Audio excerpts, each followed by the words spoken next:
நம்மளோட கோயம்புத்தூர் தாங்க, கோயம்புத்தூர் கவுண்டமலை. அங்க இருக்கிற ஒரு நடுநிலை பள்ளியில குழந்தைங்க வந்து சோறு சாப்பிட்டு மயக்கம் போட்டு விழுந்துட்டாங்க. அதை ஹாஸ்பிட்டல்ல சேர்த்திட்டாங்க. இது நடக்கக்கூடாத ஒரு சம்பவம் நடந்துருச்சு. இது காலாகாலமா தொன்று தொட்டு அது வந்து கட்சி பாகுபாடின்றி நடந்துகிட்டு வருது. அது வந்து அண்ணா திராவிட முன்னேற்ற கழகத்திலும் சரி, திராவிட முன்னேற்ற கழகத்திலையும் நியூஸ் வந்து பரவலா வந்து அந்த கவர்மெண்ட் மொத்தல வந்து இதெல்லாம் இன்னைக்கு நடக்கிற விஷயம் இல்ல. பலகாலமும் ஒரு குழந்தைய மயக்கம் போட்டு விழுந்தாங்க, இன்னொருத்த பள்ளி விழுந்த சாதம் அப்படின்னு சொல்லிட்டு என்னென்னமோ அது கவனக்குறைவால் நடந்திருக்கு. எல்லாமே கவனக்குறைவு கவனக்குறைவுன்னு சொல்லிட்டு எவ்வளவு காலம் தான் நம்ம டிராவல் பண்ணிட்டு இருக்குன்னு ஒரு கேள்வி வருதா இல்லையா? கவனக்குறைவு எங்க வருது? அக்கறை இல்லாத இடத்துலதான் கவனக்குறைவு வரும். இதே உங்க வீட்டுல வந்து பள்ளி விழுற மாதிரி சாப்பாடு ரெடி பண்ணுவீங்களா? இல்ல ஏதோ ஒரு சாப்பாடு வந்து சரியில்லாம சாப்பாடு அங்க கொடுப்பீங்களா அப்படிங்கிற ஒரு கேள்வி வருதே இல்லையா? குழந்தைங்க மேல தன் தாயாகும், அதாவது தங்க குழந்தைகள் எல்லாமே தன்னுடைய குழந்தைகளை நினைக்கிற அந்த அந்த ஆயா வேலை செய்யறவங்களும் அந்த சமையல்காரரும் அப்படி நினைச்சா அது மாதிரி விஷயம் நடக்காது. அதுக்குள்ள தன் குழந்தையும் இருக்குது அப்படின்னு ஒரு விஷயத்தை மட்டும் மனசுல பதிச்சாவே அங்க பிரச்சனையே வராது. ஆனா அப்படி ஒரு கவனக்குறைவுனாலே என்னவோ தெரியல, அது வந்து இனிமேட்டுக்கு வர்ற ரிப்போர்ட்ஸ் தெரியும். ஆனா விஷயம் நடந்ததுன்னு ஹாஸ்பிட்டல் அட்மிட் ஆனது உண்மை. அவர் மட்டும் கரெக்டா அதை சொல்லட்டும், நான் நிர்வாணமா அம்மனமா நிக்கிறேங்க அப்படின்னு சொல்லிட்டு ஒரு சொல்லியிருக்காரு. அம்மனமா நிக்கிறதா? என்னடா அது தமாசா இருக்குது. ஆமாங்க, இங்க ஒருத்தர் சொல்லியிருக்காரு. அது உங்களுக்கு எனக்கும் பரிச்சயமான ஒன்று. புதுசா போய் ஒரு கட்சியில சேர்ந்திருக்காரு. அந்த கட்சி நமக்கு தமிழக வெற்றி கழகத்துல. புதுசா தமிழக வெற்றி கழகத்துல சேர்ந்தவர் யாரு? நல்ல பிரபலமானவருங்க. அவர் எதுக்காக அப்படி சொன்னாரு? அவர் யாரு? யார பார்த்து சொன்னாரு? அவரு வந்து அவருக்கு அது தகுதியானவர் இல்லையா? அவர் கேட்ட கேள்விக்கு பதில் சொல்ல மாட்டாரா? அது கவுண்ட் கேட்டிருக்காரு. 24ன்னு வேற சொல்லியிருக்கிறாரு. 24ஆ? குழப்பமா இருக்குல்ல? பாப்போம் டீட்டெயிலா. அதுக்கு அடுத்தது வந்து திராவிட முன்னேற்ற கழகம் தெள்ள தெளிவா வந்து கெடு விதிச்சிருச்சு. யாரா இருக்கு?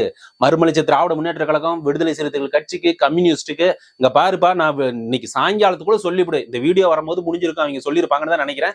இல்ல அப்படின்னா இன்னைக்கோட எக்ஸ்டெண்ட் பண்ணுவாங்க. எப்படி காங்கிரஸ் வந்து ஒரு நாள் சொல்லி எக்ஸ்டெண்ட் பண்ணாங்களோ அது பண்றதுக்கு வாய்ப்பு இருக்குது. ஆனா இன்னைக்கு பிரகாரம் அவங்க கெடு வச்சிருக்காங்க. சாயங்காலத்துக்குள்ள இந்த தொகுதி வந்து இவ்வளவுதான் அப்படின்னு சொல்லிட்டு ஒத்துக்கிறீங்களா இல்லையாப்பா, சீக்கிரம் சொல்லுங்க அப்படின்னு சொல்லிக்கிறாங்க.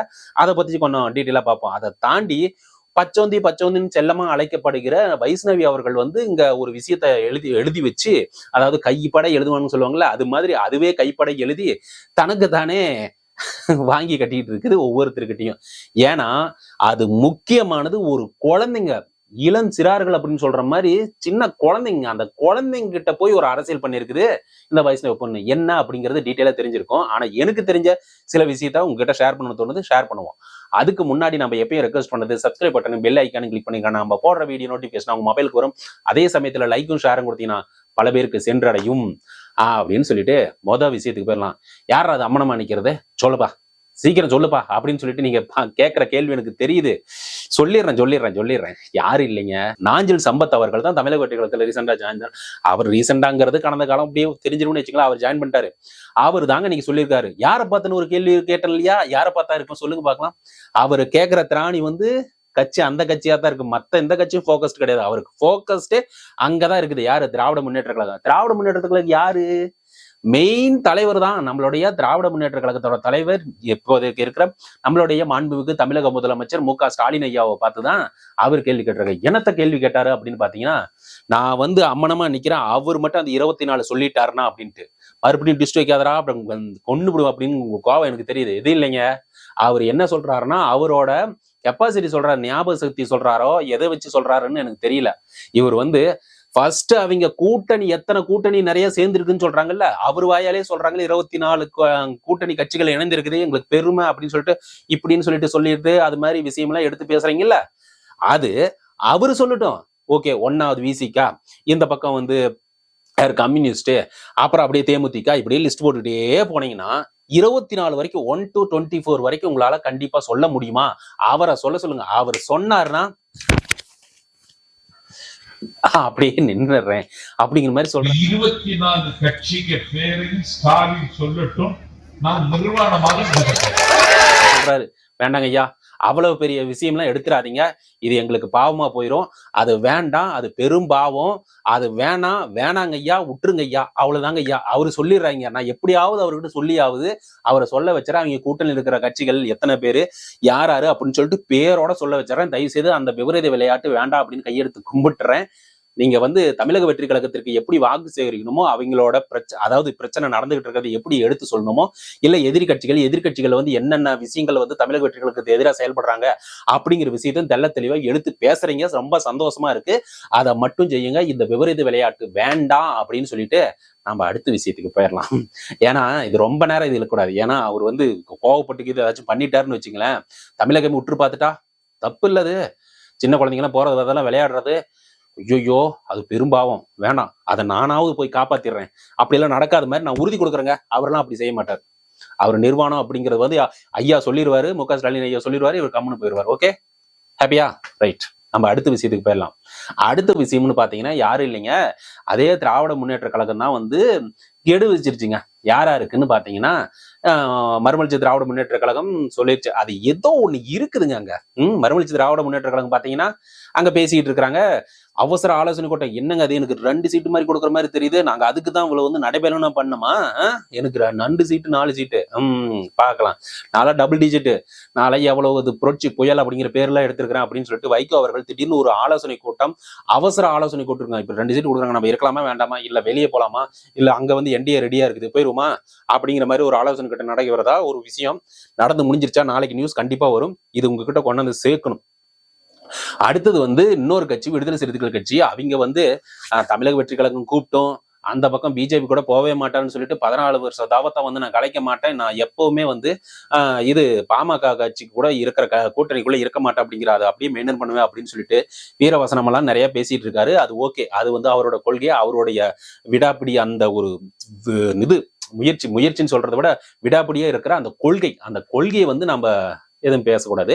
அவர் அது வாக்குல போட்டார். ஆனா திராவிட முன்னேற்ற கழகம் வந்து கெடு வச்சிருச்சே. இன்னைக்கு சாயங்காலத்துக்குள்ள ஐயா தொல் திருமாவளவன் அவர் சொல்லி ஆகணுமே, ஏப்பா எத்தனை சீட்டுப்பா, அது 12 10 இல்ல இதெல்லாம் வந்து எங்களால கொடுக்க முடியாது அப்படின்னு அவர் சொல்லியும், இல்ல எங்களுக்கு 2 1 அப்படின்னு சொல்லிட்டு எங்களால ஏத்துக்க முடியாது அப்படின்னு அவர் சொல்ல போறாருன்னு தெரியல. ஆனா அவர் வாக்குல அவர் வேலையை பார்த்துட்டு இருக்காரு. சோ இன்னொருத்தர் சைடு பாத்தீங்கன்னா கம்யூனிஸ்டுக்கும் வந்து கெடு வச்சுட்டாங்க. அவங்களும் வந்து சொல்லதான் போறாங்க. சோ ஒட்டுமொத்தமா இவங்க 3 பேருக்கும் கெடு வச்சதுனால இப்ப தேசிய முற்போக்கு திராவிட கழகத்தில் தான் இங்க இருக்கிறதுலயே பெரிய பிரச்சனையா வந்து இவங்களுக்கு தலைவலியா மாறிக்கிட்டு இருக்குது. அவங்களுக்கு மட்டும் அவளுக்கு கொடுத்துக்கிறீங்க. ஓட் பேங்க் எடுத்து பார்த்துட்டா 1% கீழே இருக்குது அப்படின்னு சொல்லிட்டு இருக்காங்க. அப்ப அவங்களுக்கு வந்து நீங்க வந்து சீட்டு, ராஜ்யசபா சீட் எல்லாம் கொடுக்குறீங்க, நாங்கெல்லாம் என்ன கூடவே இருந்துகிட்டு இருக்கிறோம், இப்ப திடீர்னு வந்து எங்களுக்கு எல்லாத்துக்கும் கொடுத்துட்டு இருக்கீங்களா, இது என்ன அப்படிங்கிற மாதிரி அவங்க மனசுக்குள்ள தோன்றதுனாலே என்னவோ இவங்களுக்கு இவங்க வெளியே போயிடுவாங்களா இல்லையா, ஒரு முடிவை சொல்லு, நான் வேற கட்சி கொடுக்கணும், எந்தெந்த தொகுதி, இப்படி இழுபெரியா இருந்துகிட்டு இருந்தா நான் எப்பயா வந்து பிரச்சாரத்தை ஆரம்பிக்கிறது அப்படின்னு ஐயா மு.க. ஸ்டாலின் அவர்களுக்கு வருந்தாம கோவம் வருந்தானே. அதனாலதான் நீங்க சொல்லியிருக்காங்க. பொறுத்திருந்து பார்ப்போம். இன்னைக்கோ நாளைக்கோ வந்து நியூஸ் வந்து இன்னைக்கு நைட்டோ கூட மிட் நைட்ல வந்தாலும் வரும் ஒரு பிளாஷ் நியூஸ். எஸ், இவங்களுக்கு இத்தனை தொகுதி அப்படின்னு சொல்லிட்டு பாப்போங்க, பார்த்துக்கிட்டே இருப்போம். அடுத்தது முக்கியமான விஷயம், ரொம்ப ரொம்ப முக்கியமான விஷயம். ஒரு ஸ்கூல்ல எதுவும் இல்லை, நம்மளோட கோயம்புத்தூர் தாங்க, கோயம்புத்தூர் கவுண்டமலை. அங்க இருக்கிற ஒரு நடுநிலை பள்ளியில குழந்தைக்கு வந்து சோறு சாப்பிட்டு மயக்கம் போட்டு விழுந்துட்டாங்க. அதை ஹாஸ்பிட்டல்ல சேர்த்திட்டாங்க. இது நடக்கக்கூடாத ஒரு சம்பவம் நடந்துருச்சு. இது காலாகாலமா தொட்டு அது வந்து கட்சி பாகுபாடின்றி நடந்துகிட்டு வருது. அது வந்து அண்ணா திராவிட முன்னேற்ற கழகத்திலையும் சரி, திராவிட முன்னேற்ற கழகத்திலையும் நியூஸ் வந்து பரவலா வந்து அந்த கவர்மெண்ட் மொத்தத்துல வந்து இதெல்லாம் இன்னைக்கு நடக்கிற விஷயம் இல்ல. பலகாலமும் ஒரு குழந்தைய மயக்கம் போட்டு விழுந்தாங்க, இன்னொருத்த பள்ளி விழுந்த சாதம் அப்படின்னு சொல்லிட்டு என்னென்னமோ அது கவனக்குறைவால் நடந்திருக்கு. எல்லாமே கவனக்குறைவுன்னு சொல்லிட்டு எவ்வளவு காலம் தான் நம்ம டிராவல் பண்ணிட்டு இருக்குன்னு ஒரு கேள்வி வருதா இல்லையா? கவனக்குறைவு எங்க வருது? அக்கறை இல்லாத இடத்துலதான் கவனக்குறைவு வரும். இதே உங்க வீட்டுல வந்து பள்ளி விழுற மாதிரி சாப்பாடு ரெடி பண்ணுவீங்களா, இல்ல ஏதோ ஒரு சாப்பாடு வந்து சரியில்லாம சாப்பாடு அங்க கொடுப்பீங்களா அப்படிங்கிற ஒரு கேள்வி வருதே இல்லையா? குழந்தைங்க மேல தன் தாயாகும், அதாவது குழந்தைங்க எல்லாமே தன்னுடைய குழந்தைகளை நினைக்கிற அந்த ஆயா வேலை செய்யறவங்களும் அந்த சமையல்காரரும் அப்படி நினைச்சா அது மாதிரி விஷயம் நடக்காது. அதுக்குள்ள தன் குழந்தையும் இருக்குது அப்படின்னு ஒரு விஷயத்த மட்டும் மனசுல பதிச்சாவே அங்க பிரச்சனையே வராது. ஆனா அப்படி ஒரு கவனக்குறைவுனாலே என்னவோ தெரியல, அது வந்து இனிமேட்டுக்கு வர்ற ரிப்போர்ட்ஸ் தெரியும். ஆனா விஷயம் நடந்ததுன்னு ஹாஸ்பிட்டல் அட்மிட் ஆனது உண்மை. இந்த உண்மைய எடுத்து நான் பேசின அளவு கூட பேசியிருந்தா கூட ஓகேவே. ஆனா இந்த வைஷ்ணவி அப்படிங்கிற ஒரு பொண்ணு வந்து இருக்கு இல்லையா, அதாவது தமிழக வெற்றி கழகத்துல இருந்து, அதை நான் எதுக்கு நேற்று சொல்லிக்கிட்டு அதை எல்லாரும் அந்த பொறுமையா கூப்பிடுவாங்க. என்னன்னு சொல்லிட்டுன்னா அழகா வந்து பச்சோந்தி அப்படின்னு கூப்பிட்டது இன்னைக்கு நடந்துருச்சுங்க. அந்த விஷயம் பச்சோந்தி அப்படின்னு சொல்லிட்டு நான் காதுல கூட கொடுத்து கேட்கல, சரி ரைட்டு ஏதோ பண்ணிட்டு போகுதுன்ட்டு. ஆனா இன்னைக்கு அதுக்கான செயல் நடந்துருச்சு, அதுக்கான பதிலும் எனக்கு கிடைச்சிருச்சு. காரணம் அது போயிட்டு அந்த குழந்தைங்களை எல்லாம் பார்த்துருக்குது. பார்த்தோன்னே குழந்தைங்களாம் நல்லா இருக்கிறாங்க. நல்லா இருக்கிற குழந்தைக்கு ஹாஸ்பிட்டல் என்ன வேலை கேள்வி வருதா இல்லையா? நல்லா இருக்கிறாங்க அப்படின்னு சொல்லியிருக்கு. நல்லா இருக்கிற குழந்தைங்க ஹாஸ்பிட்டல் ஒன்னால நல்லா சிரிச்சுக்கிட்டு இருக்கிறாங்க. சரி, சிரிச்சுக்கிட்டு இருக்கிறீங்க, சந்தோஷமா இருக்கிறவங்களுக்கு எதுக்கு ஊசி போடணும்? ஏமா ஊசி போடணும் விஷயம் கூட உனக்கு தெரியலையாமா? என்னமா நீ வேற? ஏமா ஊசி போடணுங்கிறதுக்கு ஒரு குழந்தைக்கு இல்ல உடல்நிலை பாதிச்சா சீக்கிரம் கியூர் ஆகிறதுக்கு மெடிசன் அந்த லிக்விட் மாதிரி போட்டு லிக்விட் வழியா, அதாவது இந்த சிரிஞ்சு சொல்லுவாங்க இல்லையா, அது வழியா சீக்கிரம் போயிட்டு நரம்புக்கோ இல்ல எது எது அந்த பகுதிக்கு கரெக்டா கொடுத்தா சரியாயிரும், சீக்கிரம் குணமாகறதுக்கு செலுத்துற ஒரு விஷயம். அந்த விஷயம் கூட தெரியாம ஊசிக்கு மட்டும்தான் பயப்படுறாங்க. ஊசிக்கு ஏன் பயப்படுறாங்க? மருந்து போடணும். அப்ப உடல்நிலை சரியில்லை. அந்த உடல்நிலை எதனால சரியில்லை அப்படிங்கிற ஒரு கேள்வி வந்தாலும் உங்களுக்கு புரிஞ்சிருக்குமா? என்னமா போங்கம்மா. அப்படி உடல்நிலை சரியில்லைன்னா அங்க நடந்த விஷயத்த அரசாங்கத்துக்கு பார்வை கொண்டு போற. நீ தான் நிறைய ஃபாலோவர்ஸ் வச்சிருக்கேன்னு உங்க பெருமை மாறு தட்டிக்கீங்களா? ஏமா நீங்களமா சொல்லணும். இப்படி இவ்வளவு பாதிச்சிருக்குங்க, தமிழ்நாடு அரசே கொஞ்சம் கவனிங்க, இப்படி பாதிச்சிருக்குது, இப்படி உடனடி நடவடிக்கை எடுங்க, எப்படியும் அந்த குழந்தைங்களுக்கு சரியாய் வெளியே வந்துருவாங்க, எந்த பிரச்சனையும் கிடையாது. நான் என்ன கேள்வி கேட்கிறேன், நீங்க எதிர்க்கிற அந்த கட்சிக்கு ஏதாச்சும் அவர் தலைவர் போனாலோ இல்ல வந்தாலோ ஏதாவது ஒரு கல்லு தடுக்கிட்டு விழுந்தாலோ, ஐயோ அவரால் தான் விழுந்துட்டாரு, ஐயோ தண்ணி கிடைக்கல, அங்க தண்ணி எல்லாம் நிறைய இருக்கும், அது இல்லைனாலும் அங்க ஒரு விஷயம், இங்க ஒரு வண்டி போயிட்டு அவன் பர்சனலா போயிட்டு விழுந்திருப்பான், அதை எடுத்து வச்சுக்கிட்டு இப்படி அவங்களோட செயல்பாடுகளை குறைய கண்டுபிடியாது கண்கொத்தி பாம்பா சுத்திக்கிட்டு இருக்கிற பொண்ணு நீங்க கேளுங்க. இவ்வளவு பெரிய விஷயம் நடந்திருக்குது, குழந்தைங்களோட உயிர், அந்த உயிர் சம்பந்தப்பட்ட விஷயம் இங்க நடந்திருக்கும் போது எடுத்து சொல்ல வேண்டியது உன் பொறுமை, அந்த எடுத்து சொல்ல வேண்டியது நியாயமான முறையில் இருக்கணும். ஆனா நீ என்னமா செஞ்சு வச்சிருக்க யோசிச்சு பாருமா.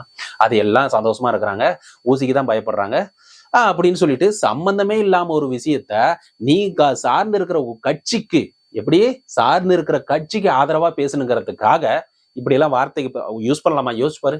தப்பு இல்ல. இதை பாக்குறவங்க என்ன நினைப்பாங்க, அப்படி ஒண்ணுமே நடக்கல அப்படிங்கிற மாதிரி ஒண்ணுமே நடக்கல, நாங்களாம் கண்ணை பொத்திக்கிட்டா இருக்கிறோம், எல்லாத்துக்கும் கண்ணு இருக்கு, நம்மளை தாண்டி மூன்றாவது கண்ணு இருக்குது, அதெல்லாம் எடுத்து சொல்லுமே இல்லையா?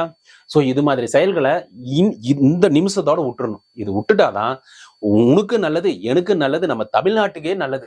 ஒரு நியாயமான ஒரு அரசியல்வாதி இல்லமா, நீ ஒரு விமர்சகர் அது கூட இல்லமா, எப்படி சொல்றதுன்னு தெரியல, இந்த விச்சுவல் வாரிசல் சொல்றாங்கல்ல, பச்சோந்தின்னு அது மாதிரி கூட இருக்கலாமா?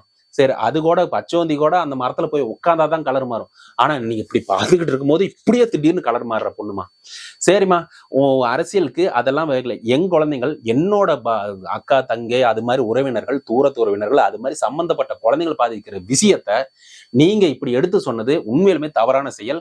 அங்க நடந்தது உள்ளபடியே நீங்க எடுத்து சொல்லியிருந்தா அது மட்டும்தான் அது மக்களுக்கு நலன் பயக்கக்கூடிய விஷயங்கள். நீங்க சார்ந்த கட்சிகளை காப்பாற்றுறதுக்காக நீங்க செய்யற விஷயங்கள் தவறான செயல்னு சொல்லிட்டு இந்த வீடியோ தான் முடிச்சுக்கிறேன். மறக்காம இது வரைக்கும் வீடியோ பாத்தீங்கன்னா லைக்கும் ஷேரும் கொடுத்தீங்கன்னா பல பேருக்கு சென்றடையும். சப்ஸ்கிரைப் பட்டன் பெல் ஐக்கானையும் கிளிக் பண்ணீங்கன்னா நாம போடுற வீடியோ நோட்டிபிகேஷன் மொபைலுக்கு வரும்னு சொல்லிட்டு விடைபெறுகிறேன். நன்றி, வணக்கம்.